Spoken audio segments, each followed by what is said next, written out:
the Too Many Hats podcast with your hosts with the most, Tony and Lavelle. Every morning from 8 a.m. to 9 a.m. We also have Queen Watkins with Clock Dead. Tune in with us and have a great time. Let's talk about it right here. Too Many Hats podcast.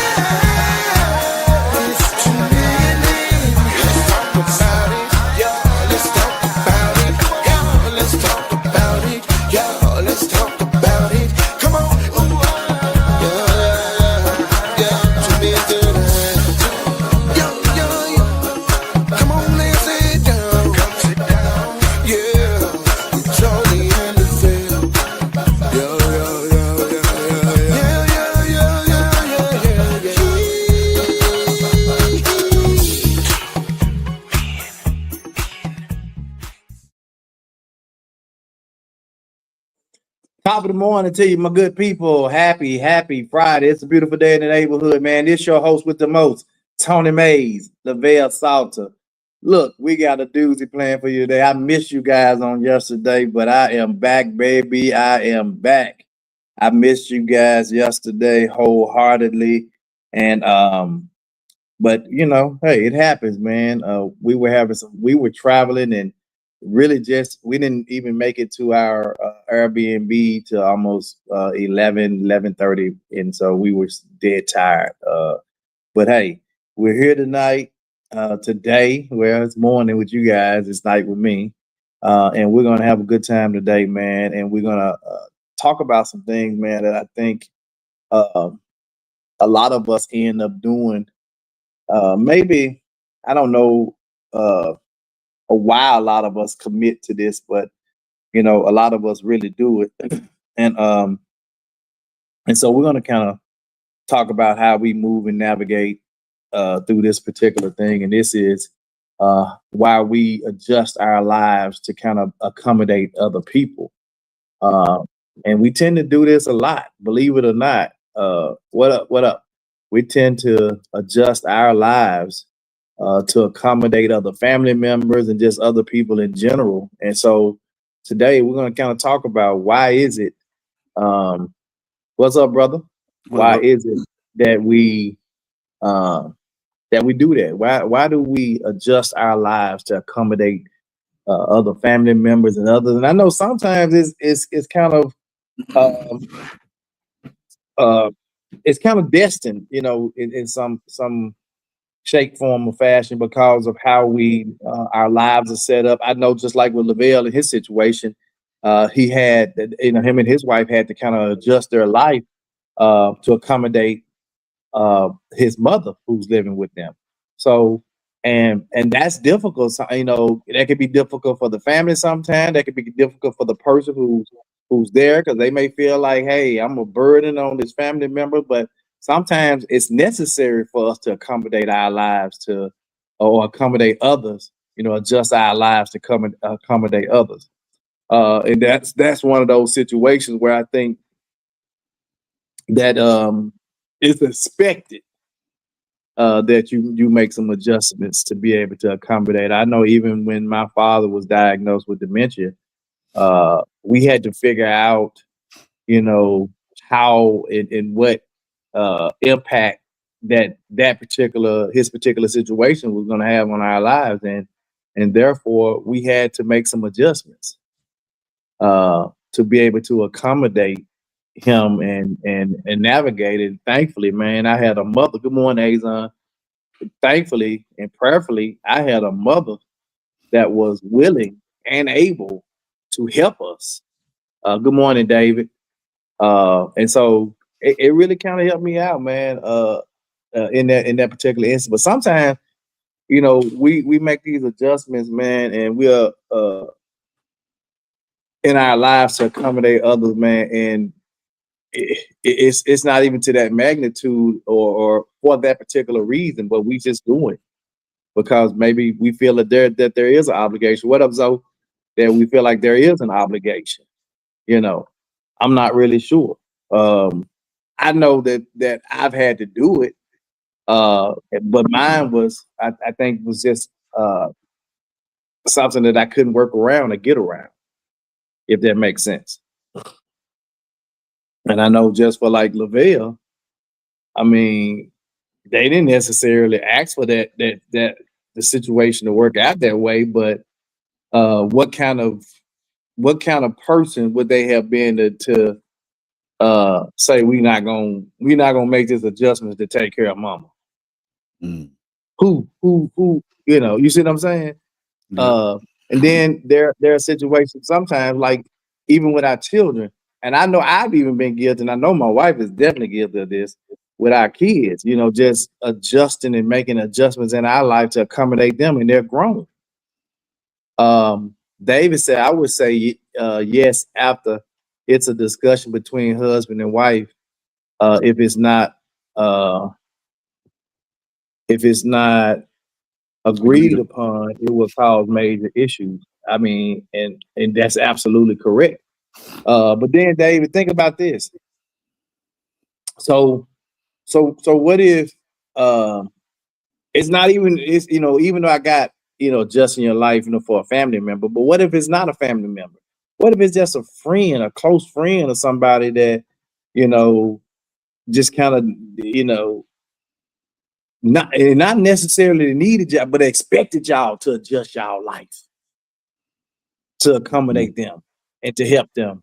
How do you navigate around that? Now, that's a whole different ball game, right? That's different. That's different than having your mama, or your daddy. You got to go and say, you know what, mom, dad was there, now I'm finna be there for them. That's a whole different ball game. But there have been instances where Monica and I had to look out for other people that were close to us that said, hey, we need your help. And we look at each other and say, we're going to help him or not. If we're going to help him, then we got to make some adjustments. Right. And sometimes it can be hard. Happy 300 episode. Thank you, Zoe. We appreciate that, brother. I'm glad he said that. We appreciate that. Yeah, we appreciate that. So yeah, it can be tough, man. And so were you able to get the slide, Lavelle? Yes, on there. Okay, put it up.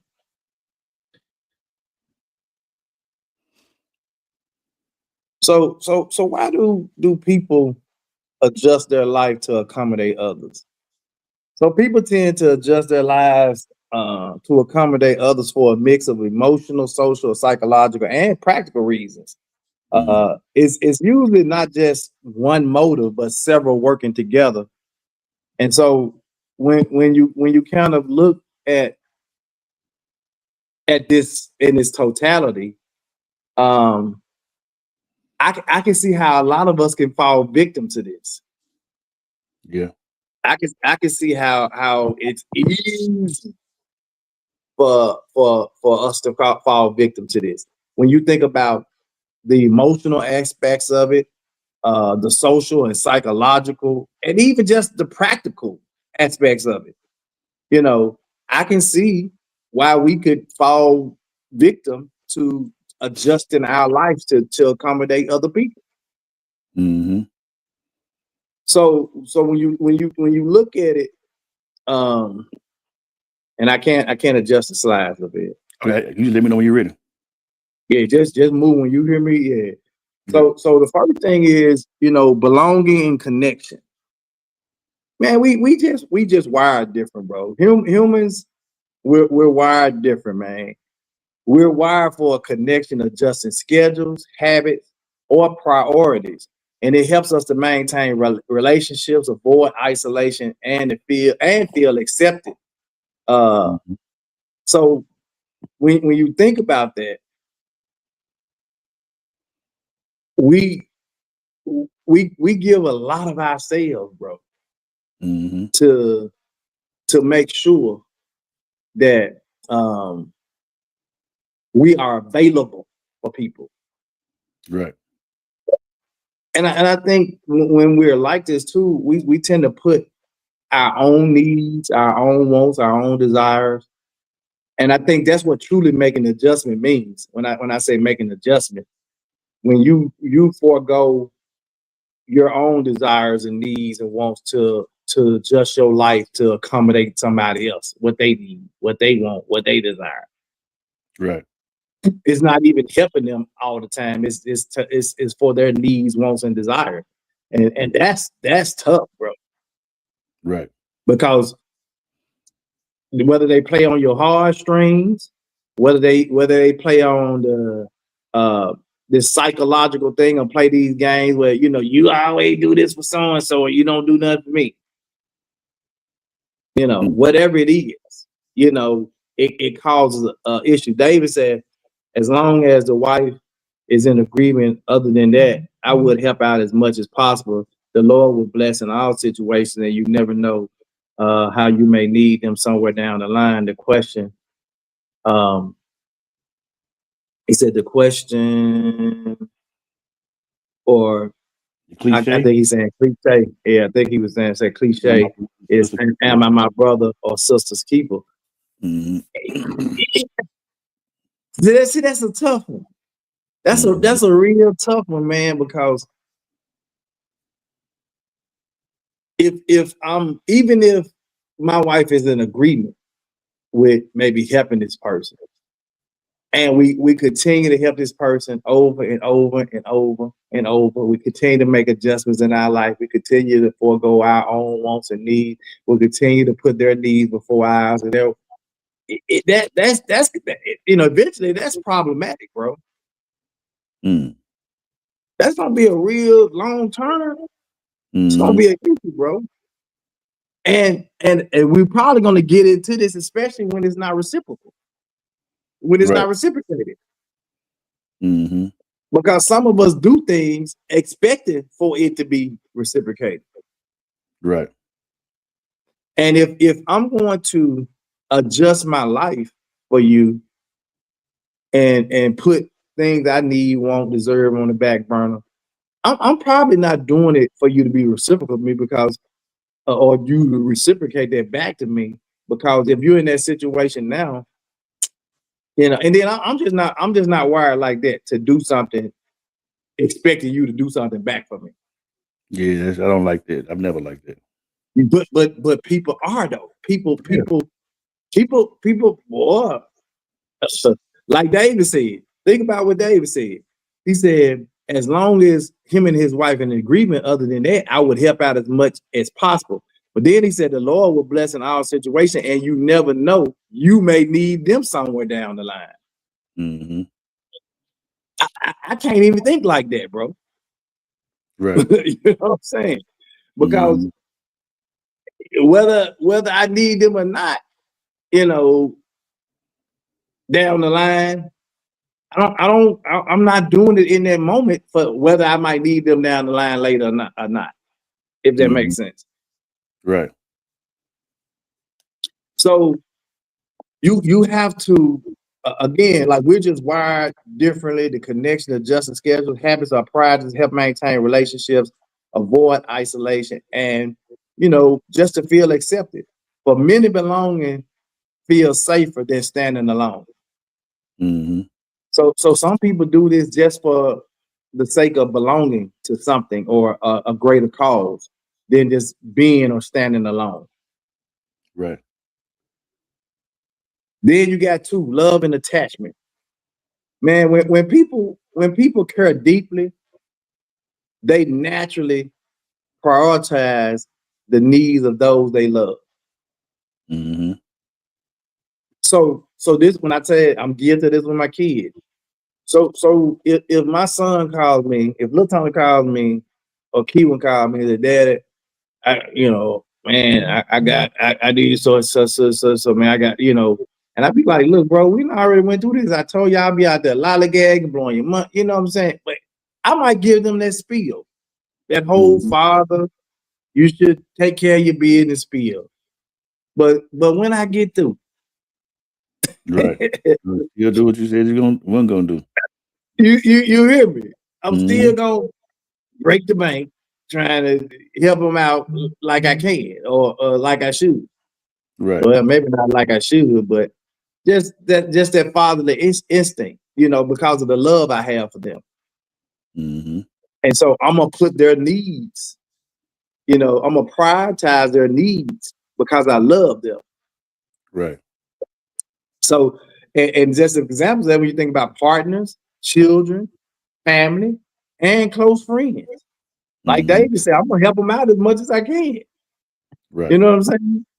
And you never know when I just might need them down the line. Which again, I never do something for that particular instance or even thinking like that. But that happens. And then you have the accommodation. Accommodation becomes a way of expressing commitment, loyalty, and care. Mm-hmm. When I accommodate you, I'm expressing to you that I'm committed to you, that I'm loyal to you, and that I really care about you and your situation. Mm-hmm. And if I care enough about you, then I will make adjustments in my life for you. Right. And accommodate you, or even prioritize your needs over mine. Mm-hmm. That's tough, bro. It's tough, but I guarantee you, if we dealt with, if we took a poll on all our viewers and listeners, we would not have not one person that could say, "Yeah, I've been guilty of this at some point." Mm-hmm. It's just not. If you got anybody you love, care for, you gonna do it, bro. At some point, you're gonna make some adjustments in your life to accommodate somebody else. Oh yeah. And it might be a small adjustment. Mm-hmm. You know what I'm saying? That don't even take you off your square. Then it might be one of those things that, man, you got to sit there and you got to figure out how your life has been totally altered to accommodate this person, or you need to alter your life to accommodate this person.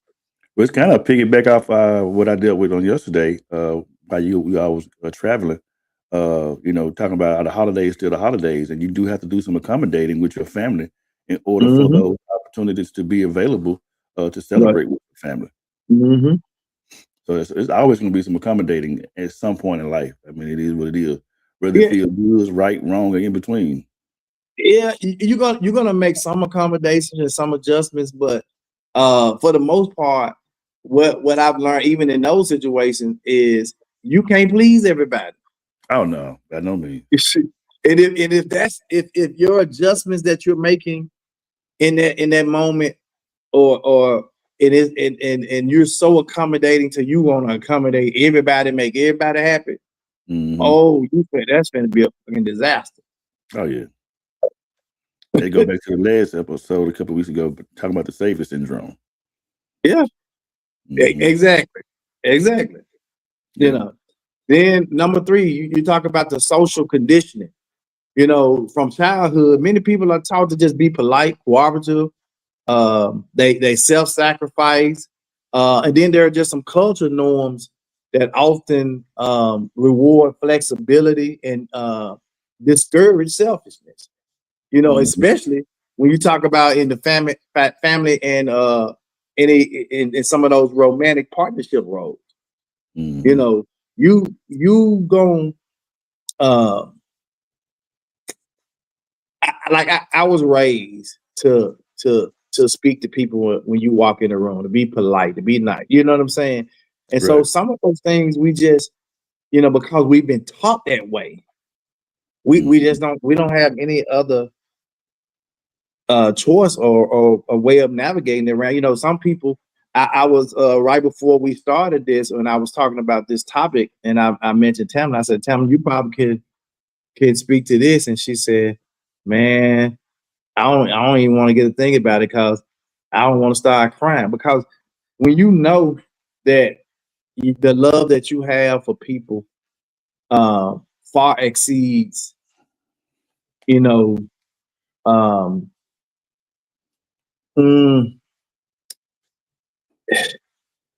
just gonna go out your way to do what you can to help people, family, friends, whatever. Right. And that sometimes that it comes as a detriment to you or to your situation. The adjustment is just that severe. Think about this. Have you ever, or you know, I don't know if you may have experienced this with maybe a little veil where you had to make some adjustments from a financial standpoint that put you in a financial bind. Oh yeah, absolutely.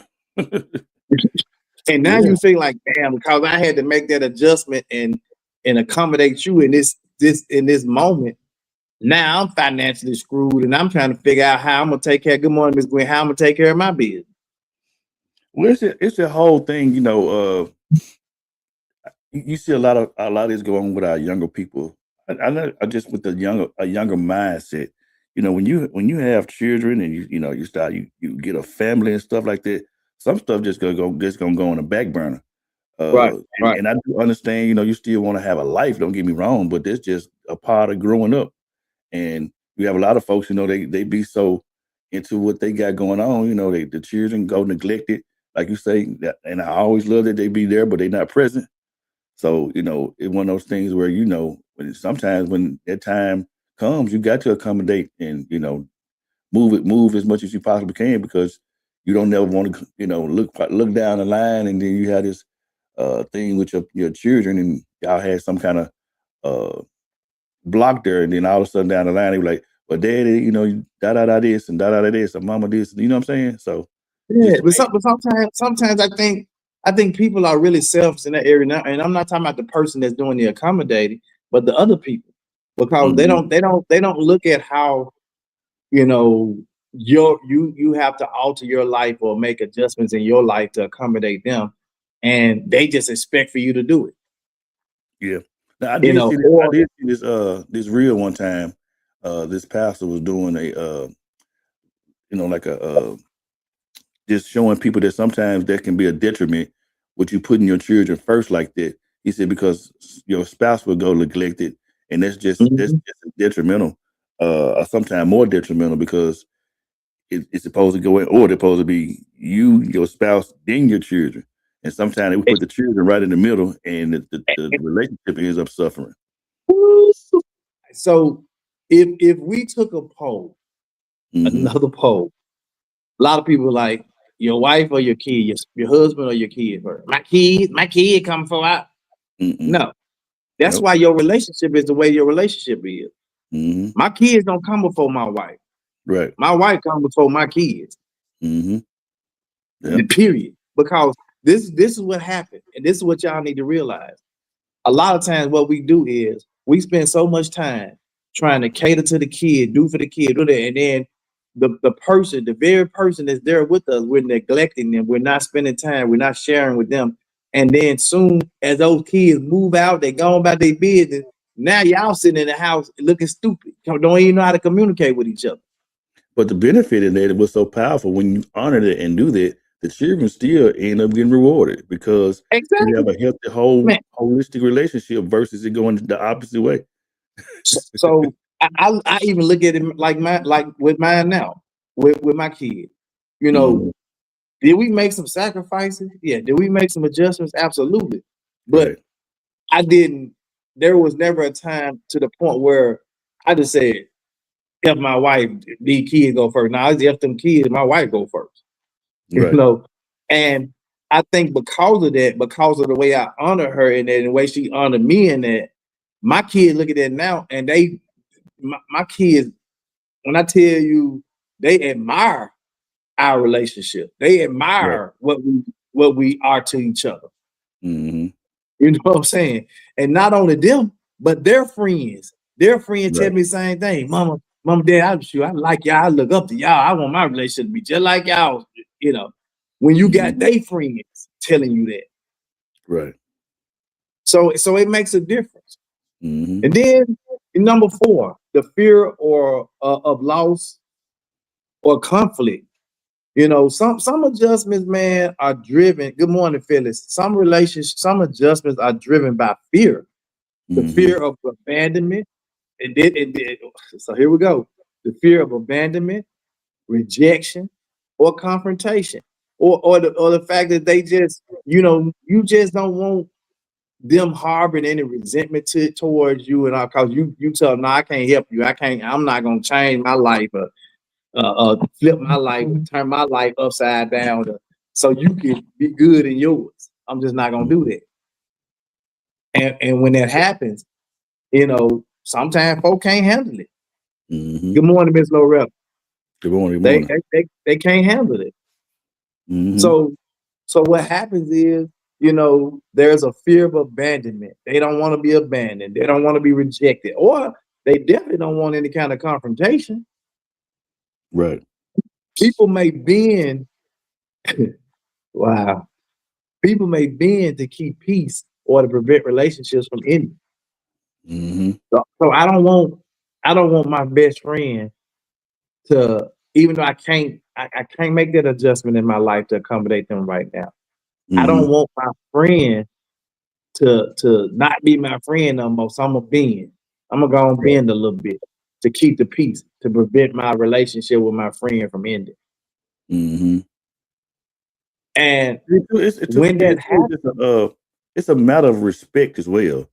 When it comes to certain situations, I just talked about being selflessness, you know, or selfish.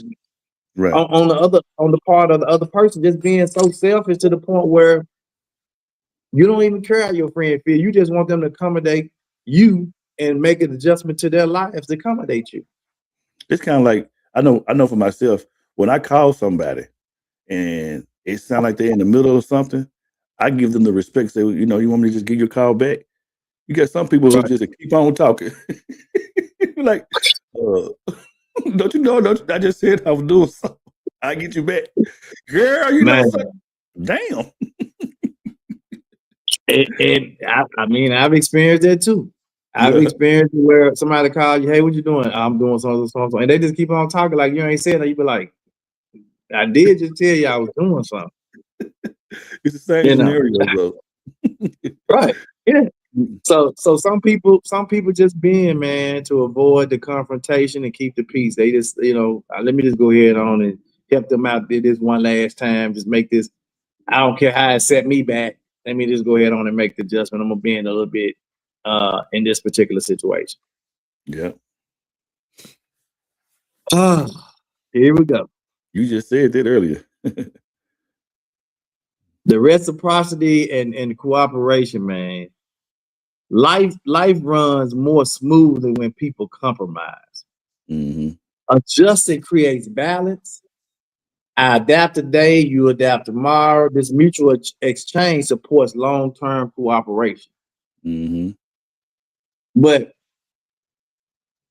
when it's kind of mutual, like it is not selfish, it's like you know, we just doing it because we love each other. And sometimes I realize I might have to adapt to you. Sometimes you may have to adapt to me. I understand that this is a mutual exchange, but me doing something for you, expecting that I may be in a bind one day and I'm gonna expect for you to help me out.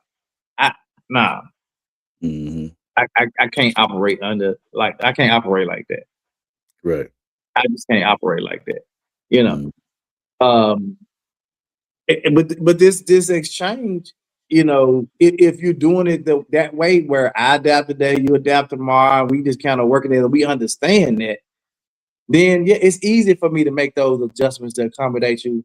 And because maybe tomorrow you're going to turn around and do something that's accommodating to me, and we just keep kind of that exchange, because that's just what we do. It's a natural part of who we are as people, and we acknowledge that about each other, and we just do it. One of the things I like is even me and you, we complimented. There's an exchange on what we do, even with this podcast. I don't have to tell you, you know, like on holidays and stuff like that. You'll come and you'll have created a whole new what you call, you know what I'm saying, to so much so I don't have to do it no more. Holiday. Right. So much so I don't have to do it no more. StreamYard will start doing it. Right. Because these are things that we talk to them about, but you know, it's like we just accommodate each other. You know, like one day I you know, you might be lacking, one day I'm lacking, you know, and we just fill in the gap.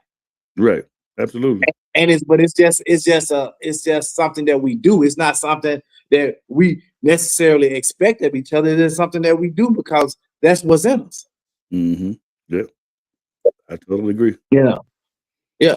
Miss Gwen says the younger me definitely operated under number 4. I never wanted to look like the bad guy, let anyone down, avoid a confrontation. I felt like I always had to put others first. Yep, Mhm. and that happens. It Yeah. really does. Number 6, the power dynamics. Accommodation accommodation can reflect unequal power. Mm. One person has more emotional, financial, or social leverage. Hmm. When you think about it, Yeah. if I'm having to always accommodate you, make adjustments in my life to accommodate you for whatever, whether it's emotional, whether it's financial, whether it's social, you got leverage over me now, bro. Hmm. Cause you know that regardless of what's going on, I'm gonna accommodate you in your situation. I'm gonna put my life on pause and Right. accommodate you. Hmm. Yeah. And the other adjust to avoid consequences or to maintain stability. Hmm. So, you know, I don't want there to be a falling out between Lavelle and I. So I'm just gonna go ahead on to be I'm gonna be the one that's accommodating. Hmm. You know, I don't want there to be instability in our relationship. Right. I need it to be stable. I need it to be because if it's stable, if it's working right, regardless if I'm doing more the accommodating than just well, life is maybe life works a lot smoother that way for me. Well, But is it really that smooth for you? I guess my thing is in with the accommodation piece of it. I guess there will be a negative accommodation, and then there can be a Uh-huh. positive accommodation. And Yeah. it's something just like yesterday. You had already let me know that it's a strong possibility that I may not be able to be on. So I already was prepared to do so. That was a positive accommodation to Right. do so, so we can know to move forward. Like we Right. normally do. You know what I'm saying? So I think it's a positive accommodation, and it's a negative accommodation, whether it's going to Right. hurt or help, Yeah. heal or And, and I think anytime somebody uses uh, your adaptability, your willing to accommodate them as any kind of leverage, it is just not good. Yeah, You yeah. know, I Mhm. think when they do that, it for me, you know,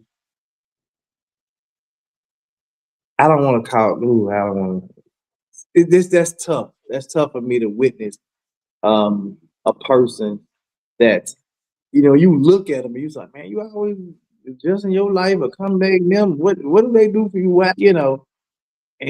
And they be like, I just want to keep the peace. I just want, man, look, and you be like, man, you know that person using you, right? Mhm. Yeah, You know they're using you, right? You yeah. want to tell them, but it's really not your place to.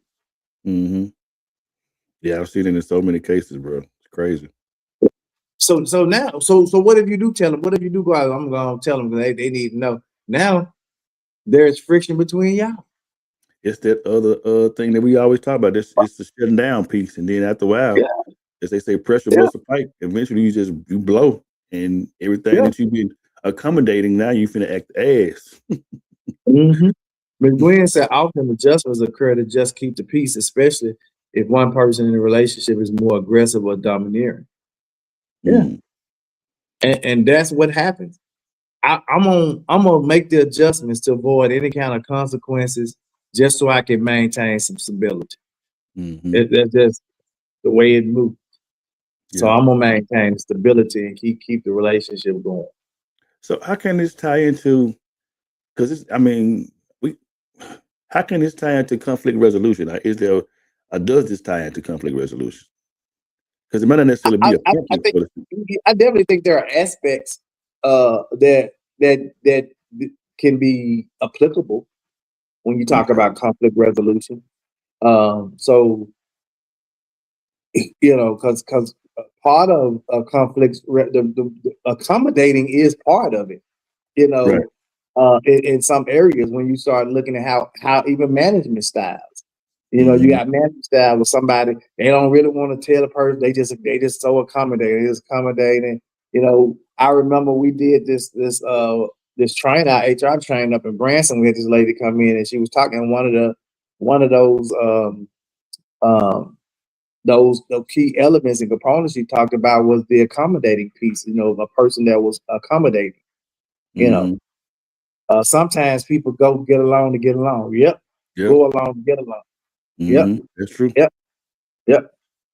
Because So number 7. sometimes I just think in your mind and in your spirit, you just know that person, and it's sad, it's like that. But you got those Yep. folks that just say that's just how I am, which is really like Right. that's kind of like a crazy thing. Now that since we've been having this podcast and people Mhm. always say that, now I like challenge that because what you're saying is that you have no type of growth or change in your life or your mindset. This is just how I am. But when you have people like that, I think like she's saying is that sometimes you just know that that's that person makeup. It is what it is. Ain't no sense to me saying nothing because that's what they're gonna be on. Yeah, because like you just said, I recognize that there is no growth, there is no personal growth in you. Mhm.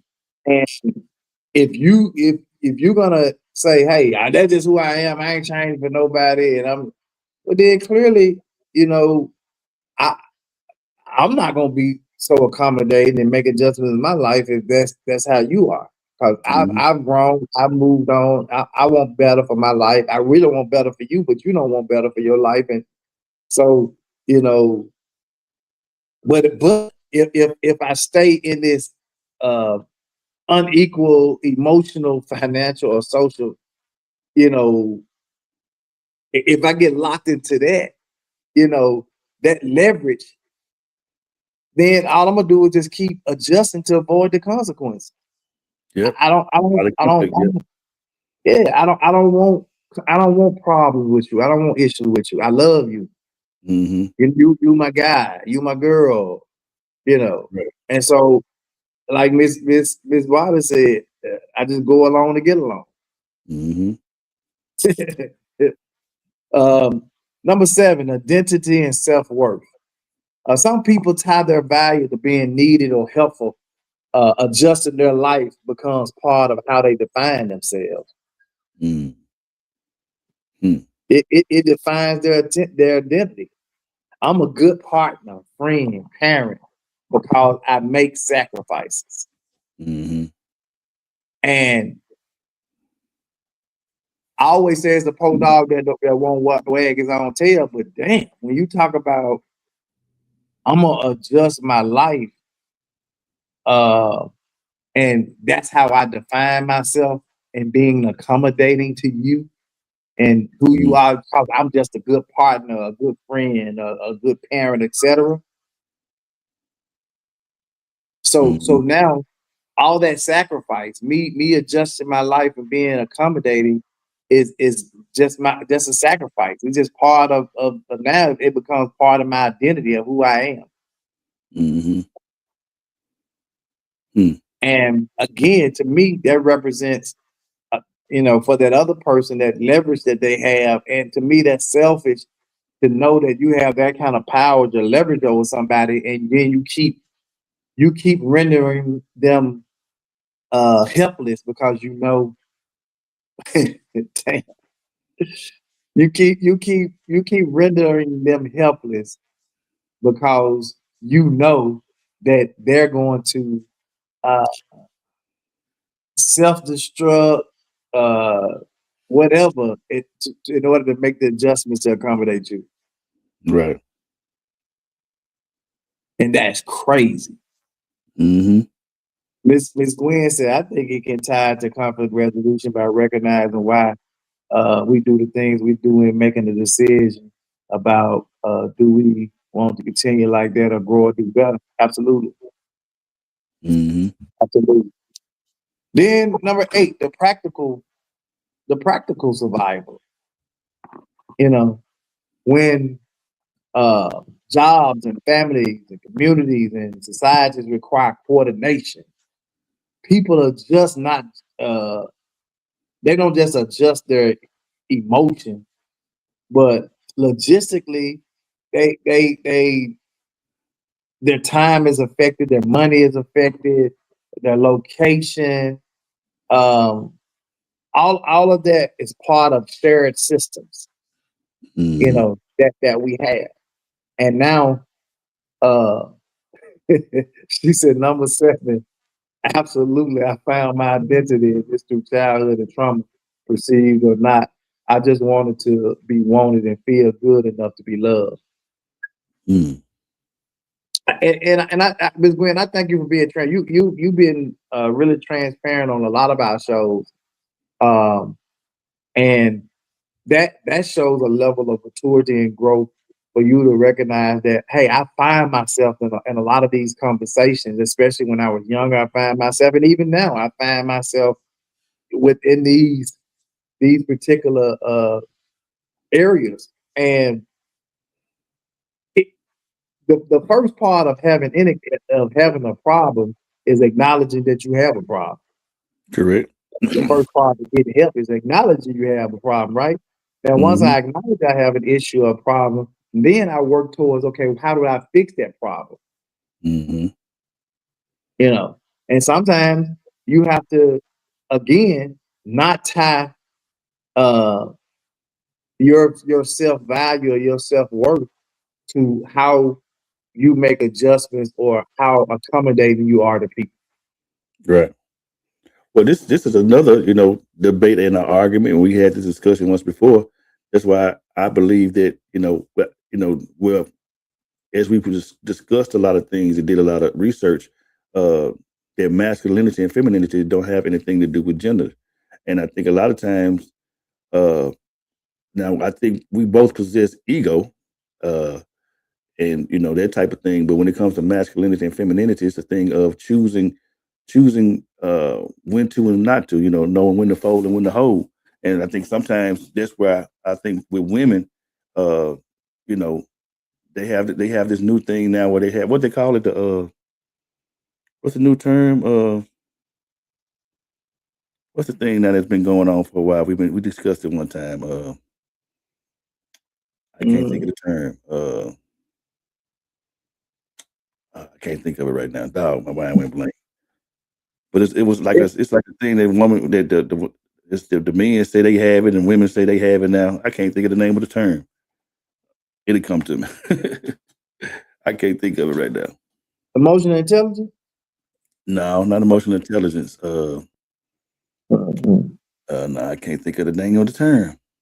But so It was so something that came up when all the time. It was I'm dog, I almost said it. I almost said it. No, I can't think of but, it. but but It'll come to me. when you think about masculinity and femininity, and people do, they often just tie it to masculine, and it is. I mean, a man should definitely be more masculine than feminine, and then a woman should be definitely more feminine than masculine.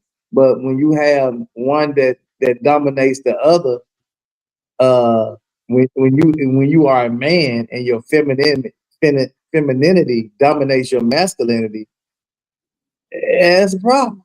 Mm-hmm. And when you're a woman and your masculinity dominates your femininity, that's a problem. Mm-hmm. You know, there should be balance there. Um, um, and when I say balance, not that you should be 50% masculinity and 50% Right. No. femininity. That ain't what I'm Exactly. talking about. But Right. I'm talking about that feminine side should be, if you're a woman, should be greater than that man, and it should balance you out as an individual. That's Correct. what I'm talking. I Yeah. like that. Ms. Gwen said, I love the courageous conversations because it allows us to turn the mirror on ourselves and our experiences as you should. Yeah, yeah. Absolutely. Uh, these topics a lot of times come to me. Like this one came to me earlier today, right before we was out there messing around and playing around in the pool.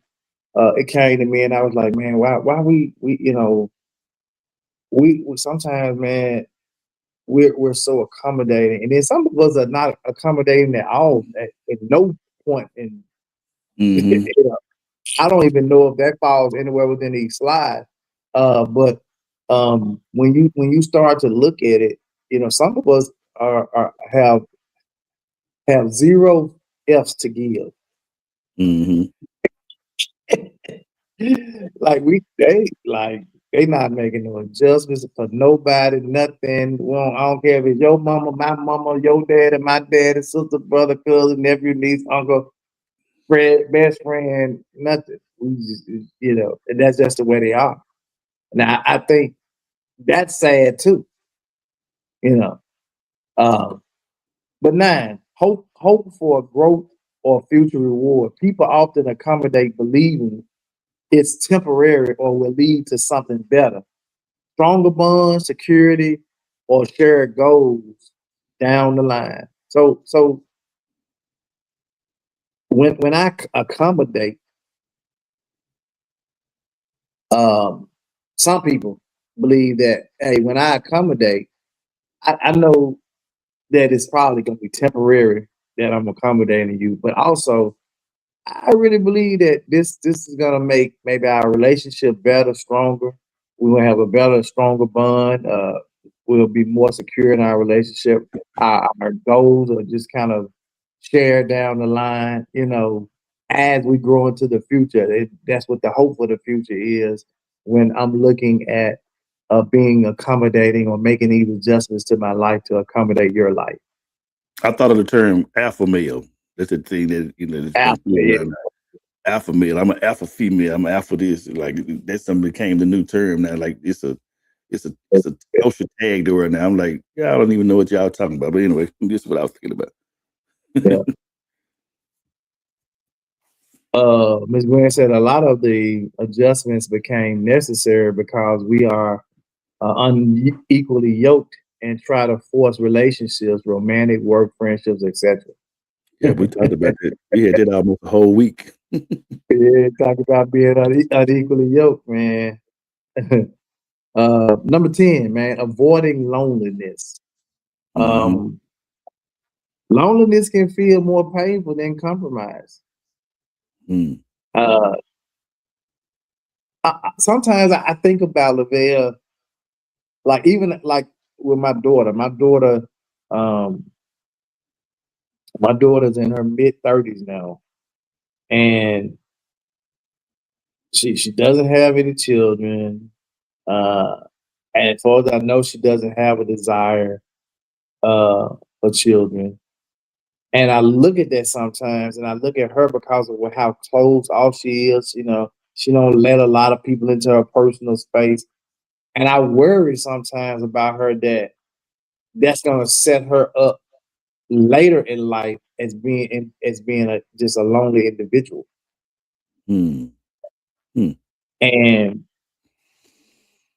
I think I mentioned this. No, I didn't. I didn't share this story with you guys. I shared it with my family. We got a family group text with my nieces and nephews, my kids, my brothers, sisters, and I shared this story where this woman, she called her son and told him, "Hey, I need you to pick up a few things from the grocery store for me."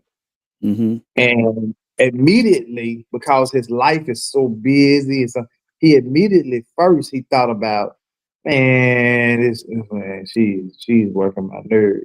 And then he thought for a second, and he said, okay, well, what you need, mama? Let me know what you need. I'll just have Uber. I'll order it and have them to drop the groceries off to you. Mm-hmm. And she was like, no, I really need you to pick up these things. Don't do that one, And he said that thought, and he said, okay, mama, I'm coming by there. So he goes by mama's house.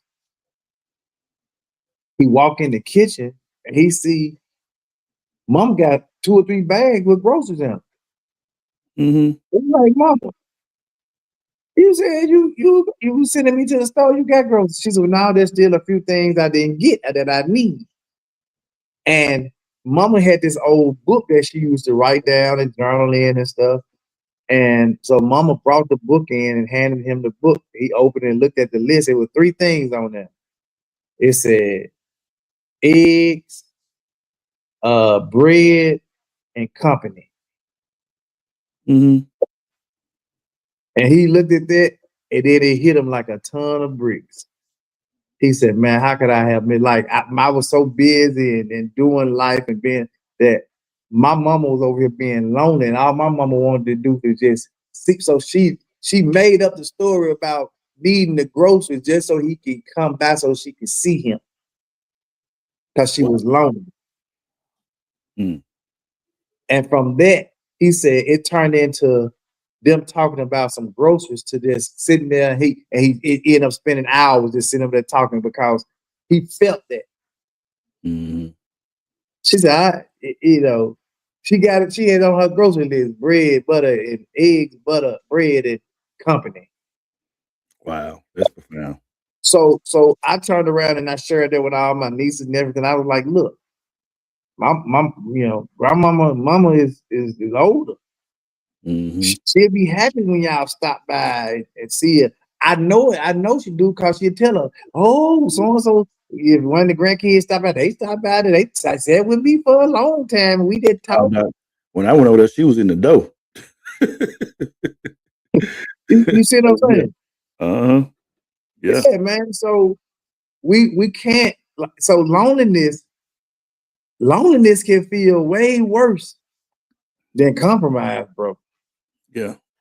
Absolutely. I'm talking about loneliness can make you, and it can feel more painful than compromise. Many people would rather reshape parts of their life than face emotional isolation. Wow. Where I'd rather change my whole life and accommodate you than to be lonely. So why do you think Tasia is like that?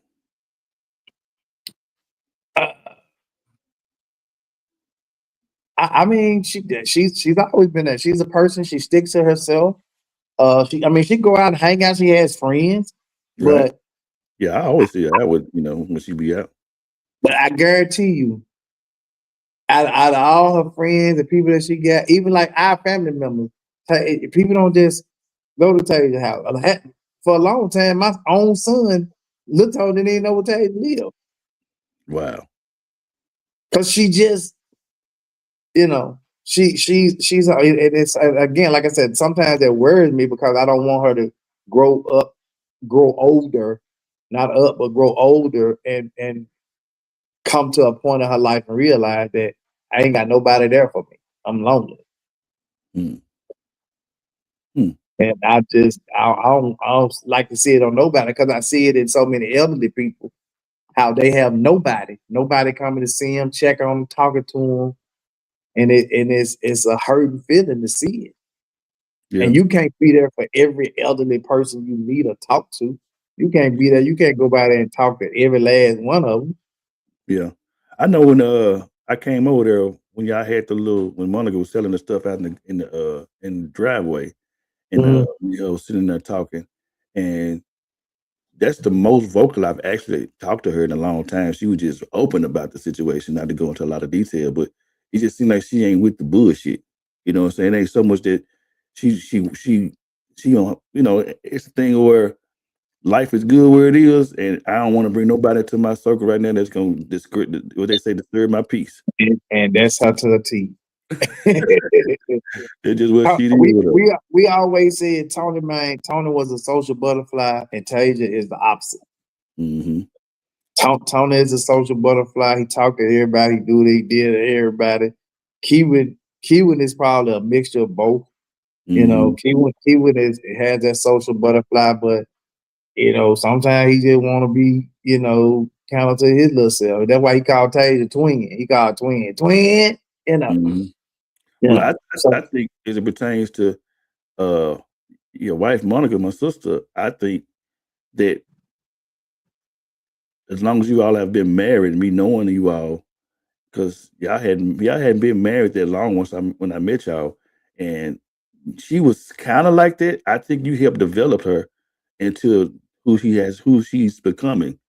I think, you kind of Well, I unknowingly, think we balance each other out in that area. So in right. areas where Yeah. I was overly vocal and overly boisterous, she have toned me down. And in Right. areas where she was quiet and kind of like a nomad and kind of just sit to herself, I brought that out of her. We balanced each other out.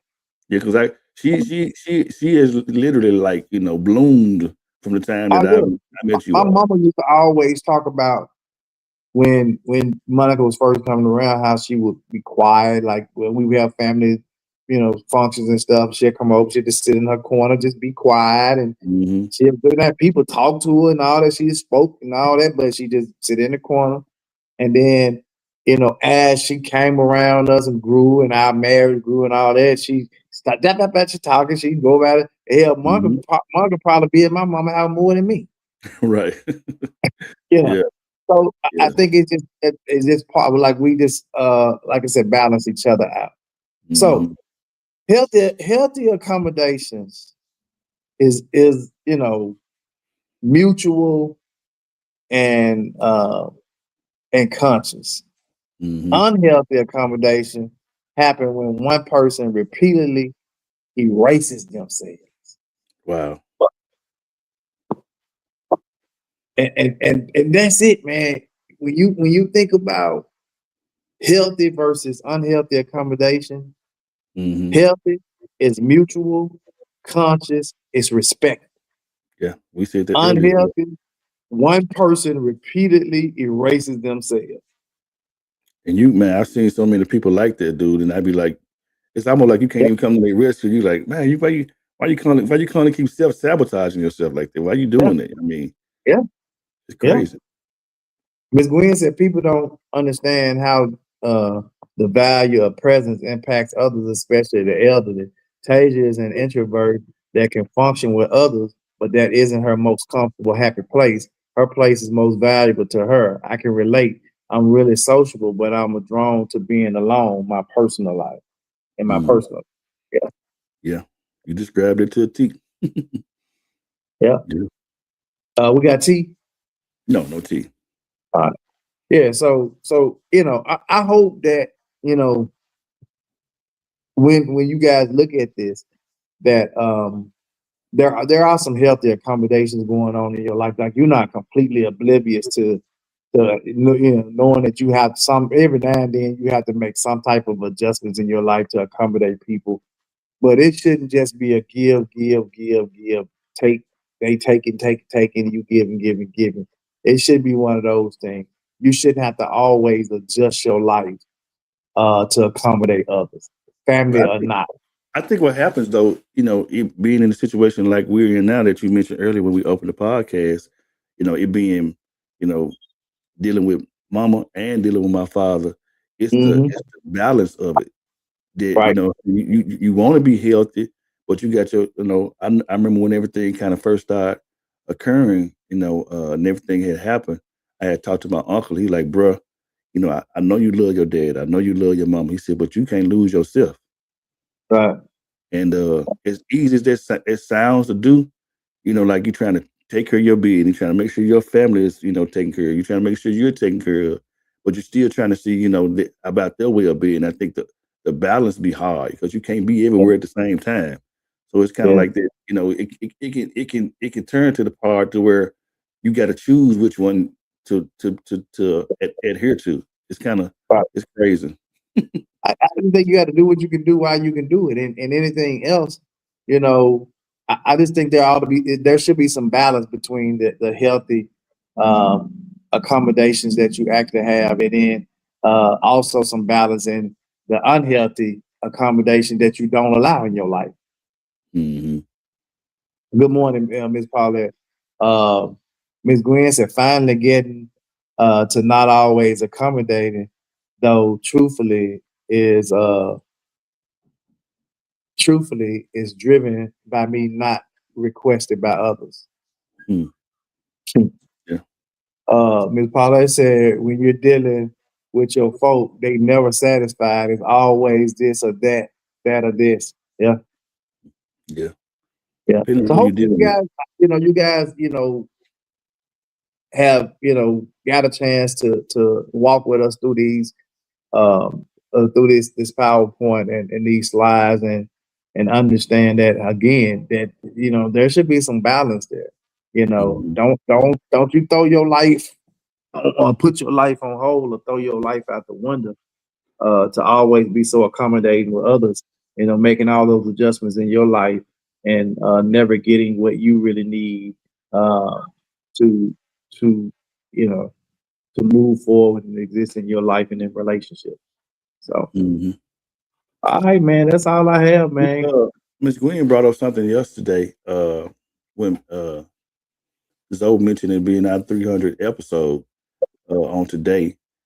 I forget how she worded it, but she said she would like to know what was y'all. She was talking to everybody that was on, but she was just saying what was the most helpful episode that we've done, or show that we've done. And I was gonna get with you to try to see how we can go through that and try to rekindle some old topic matters in one of the podcasts leading up into the new year to kind of go some Well, old things. I actually have, if you noticed, I have revisited some of the old topics from maybe over a year ago. Mhm. I revisited some of those we were doing before we were on StreamYard, and we were just going live on Facebook and doing them, and we weren't able to capture. So this 300 episode is actually probably uh More than that, it's definitely way more than 300 episodes. But we weren't capturing them like that back then, you know. right? I And didn't. and that's probably because we didn't know if that was gonna be a thing or not. We was doing it, and then it just started to grow into something else. And so um we've had way more than 300 episodes. It's just these are the 300 that we know of because through documentation, and so And use the um StreamYard. and I've saved uh almost all of those 300 episodes, almost. And so we could definitely sit down and maybe but it would be difficult because we wouldn't even number them. We even though it's three, we wouldn't number them like we are now, and with the way we're doing them, it's easy now because our titles show. But back then, it just showed 2 Men that had podcasts. It didn't really show the Mhm. title. That's Okay. why we started doing it this different this way because it has a title. So when you open it up, you first thing you see is the title. Hmm. Right. And so for us to try to go back and figure out, we would have to click on each one and look at it and say, oh, we talked about that, which it would be very time consuming. Oh wow. Yeah. Yeah. So I think we probably started it where we was capturing it this way, probably at 200 and something, where we were actually capturing it this way. And so um, it would be very difficult. But I do know people that's been on and been on the show probably remember their most engaging or just the topic that stood out the most to them. Um, just right off the top, one of the ones that kind of stood out to me um, is, and it's probably because travel is my thing, and it's when we actually had Tamla on that time, and she talked about what it Hmm. meant for her to live abroad and work abroad and teach Hmm. and do all that. And I think that was just one of the most memorable ones. And the other one was we actually did it twice where single we had a single panel of women the first time, then we had a mixed panel for our anniversary 1 year anniversary, and that was because when you start talking about relationships and dating, and then hearing it from single people, man, it gave a total different perspective on dating in the 21st century. Hmm. Hmm. Well, happy ever. We still gonna celebrate. Hey. We gonna celebrate. We that's a lot of content outside of what we didn't, count out. But man, we appreciate Absolutely, y'all all yes, the support, sir. so Yeah, we thank y'all. We thank y'all so much. So we'll try to figure it out. Maybe we can dig in and just kind of look because I got all them saved to a hard drive. We can dig in and maybe look at them and kind of see. Uh, mhm. and then maybe break some clips, maybe some clips that stood out. Because when I tell you, I would tell you another episode that really, really stood out. Mm-hmm. When we was doing the breast cancer awareness one, where Miss P was on there, Y'all was in my house. Yeah, and then we got into that conversation. Mel, Mac, and Patrice started up with that conversation, and it just went somewhere else. And then the next day, we brought it back up and piggybacked on it. Boy, yeah, that thing went crazy. So yeah, that's one of the things I do miss, just being in person. With the whole scenario, because it gets a different type of, you can kind of bounce off each other, even though we do well with it, not being in the same, environment. But I just think it feels different. I mean, you can really see each other's body language. You can kind of almost answer something and say something, and we be on the same synergy and energy. So, yeah. Well, and that's because we was doing that midweek service. We was doing that Wednesday midweek service, and so we still had the Monday through Friday during the morning, but we had that midweek service, and that midweek service is where we actually interview people. We brought people on to interview people, and so I think that's what made those particular episodes special too, because we had people who we were dealing with, interviewing with people from all different walks of life and background and different perspectives. So and that made it really, really interesting. So yeah, we can look at that. She said one of my most memorable. She said one of her most memorable is the hunt for the man in Missouri. She's so stupid. Oh my God! Yeah, that was memorable too. That was a memorable too. All right, we got to get out of here. Another 30, 45 minutes. It's so much that comes to mind that we discussed and done, and with everything going on in our life at the same time. Because I ain't delved over into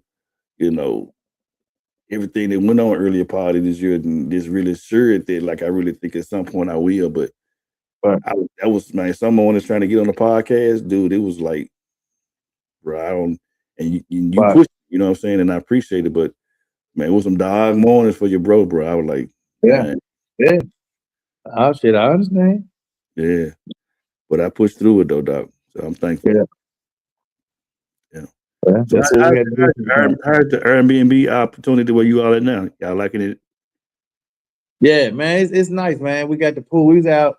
We actually got out today when we got up because, like I said, we didn't really get in and get settled in there, man. By the time everybody started getting their showers and going to bed, it was 1:00, 1:30 in the morning, and I was right back up at like 3:30 because where we are, even though this Airbnb is really nice and they got two units, one right next door, they exact same units right next door to each other, and so there's one right next to. I'm saying literally the wall connects them. But ours is the outside of ours is right on this little main strip, and so I don't know if you guys saw the video, but all around the whole place is glass. It's glass door. I can literally open up the glass doors from the kitchen and living room on both sides and literally let the wind just blow through the whole house. Wow. And it's like that through the whole house. There's a lot of glass, so you hear everything because they're not soundproof glasses. I can hear the dogs barking, running down the street chasing each other. I can hear it's root because we in the. Even though this is very nice, we're in the middle of the hood.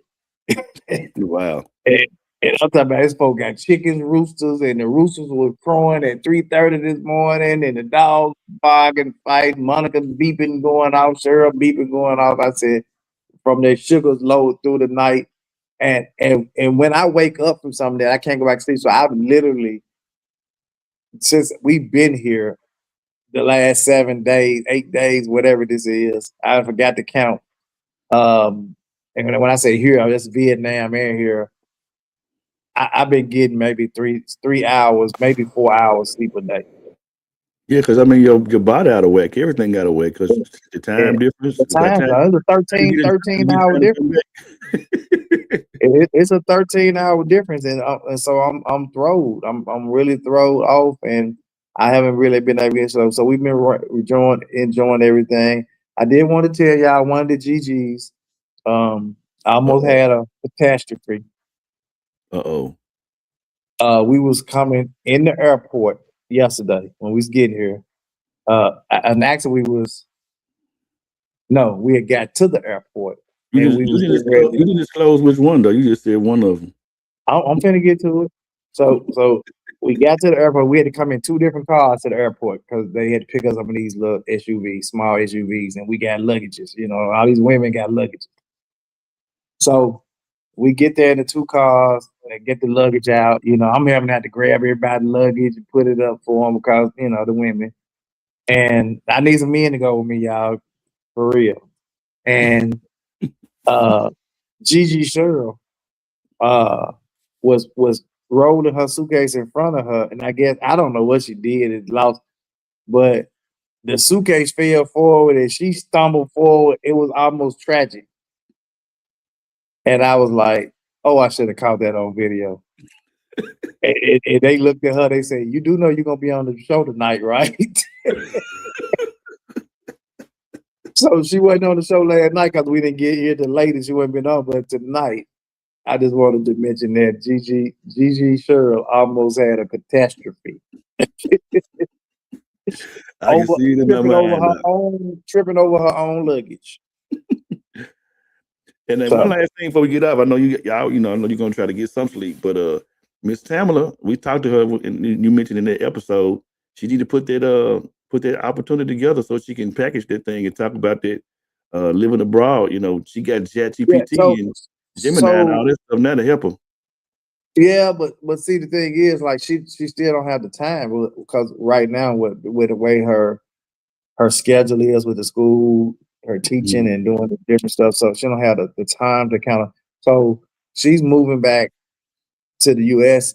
in June, July, somewhere, and so she haven't even figured out, you know, where she's gonna be working at. She's just moving back in June, so I think at that point she'll have a little bit more time on her hands. So we're gonna try to maybe narrow it down because I told her, I said, if nothing else, we need to get that. Well, we got a class at least once a week where she's teaching this because, you know, we got a book and pretty much a whole.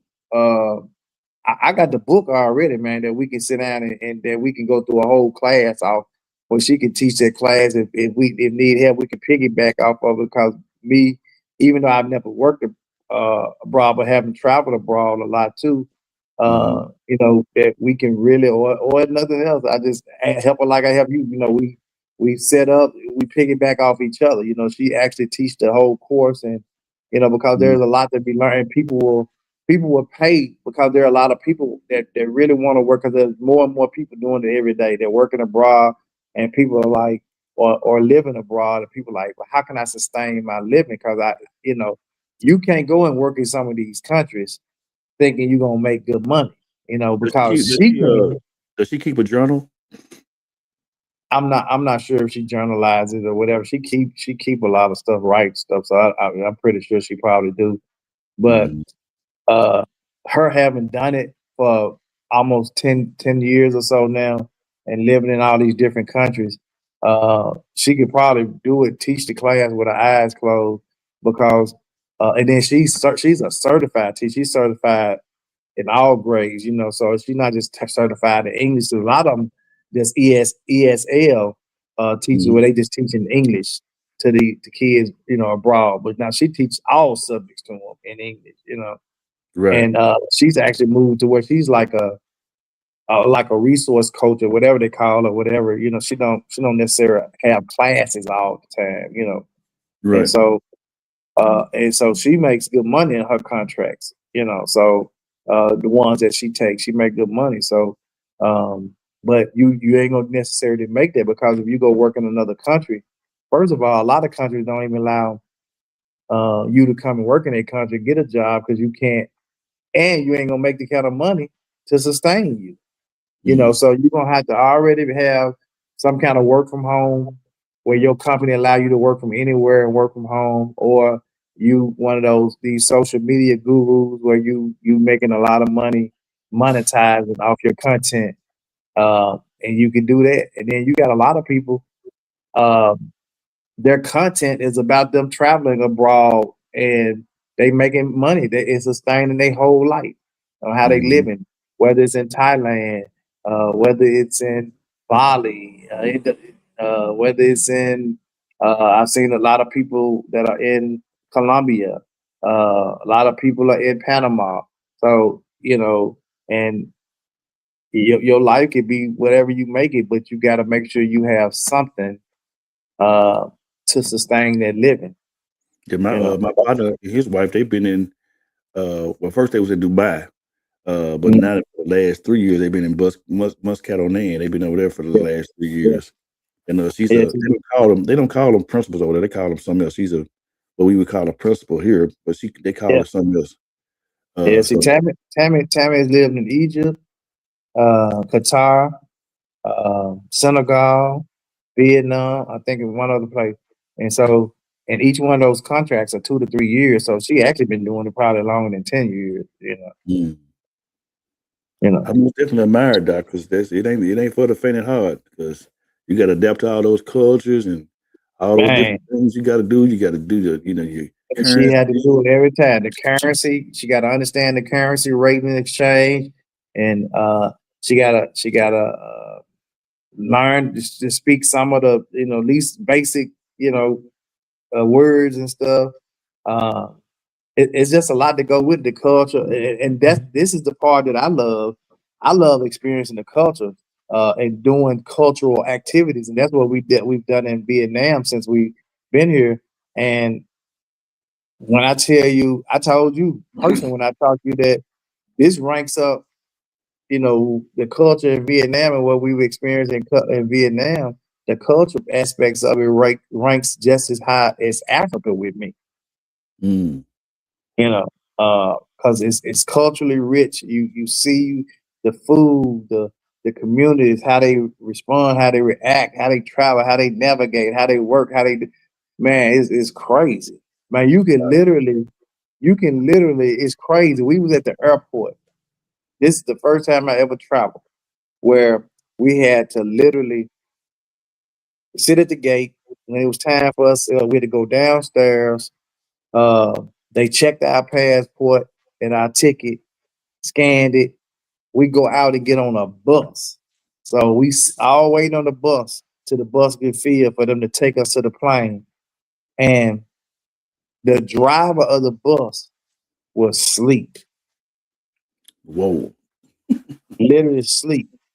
Yeah. And that when they filled up the bus, the girl that was one of the flight attendants rode out there with him. She came in and knocked on the door. He woke up, set up, checked everything, closed the door, pulled off, drove us to the plane.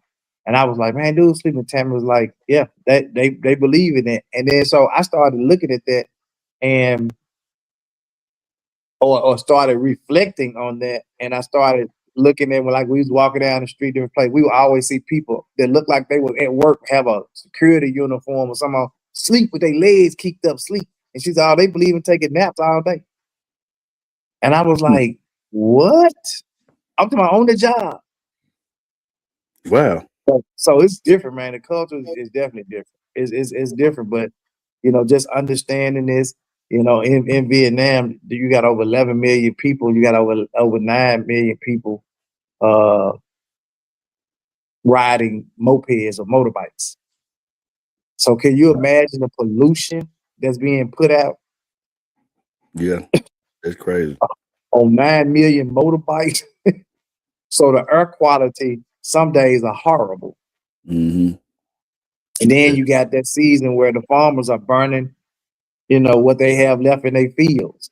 The air quality it can be horrible. But that's all part of the culture, understanding and learning the culture.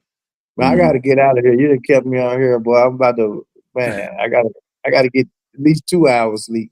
It's all good. I just, trying to get an update on it. I ain't just really ask, just I'm sure Right. you're gonna update us a little bit more once you get back to the States. So Yeah. yeah, man. What's the last comments Miss Gwen said? She said, I remember when Tam left teaching here, in addition to being a great teacher, you also must definitely be adventurous and willing to try new things. Yeah. And Yep. also can always live abroad thinking you can you can do and have the same things that we do in America. Yeah. We talked about that the other day. You got to get rid of that American mindset. Mm-hmm.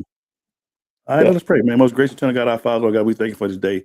Thank you for this opportunity. Thank you for keeping Tony and the family safe over there while they're traveling and celebrating being with their friend, Miss Tam, and let them have a good time while they're there for the rest of the days and have a good traveling time on the way back. Continue to touch his family, my family, Queen family, and everybody that's associated. We actually let us have a safe weekend. And we actually do all these things in our son Jesus' name, and we said amen. Amen, man. We'll see you guys Monday morning, same bad time, same bad place. 2 Men in Hats. Let's talk about it.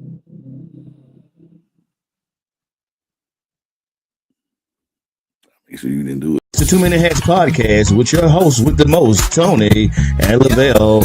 Every morning from 8 a.m. to 9 a.m. We also have Queen Watkins with Clock That He. Tune in with us and have a great time. Let's talk about it right here. 2 Men in Hats podcast.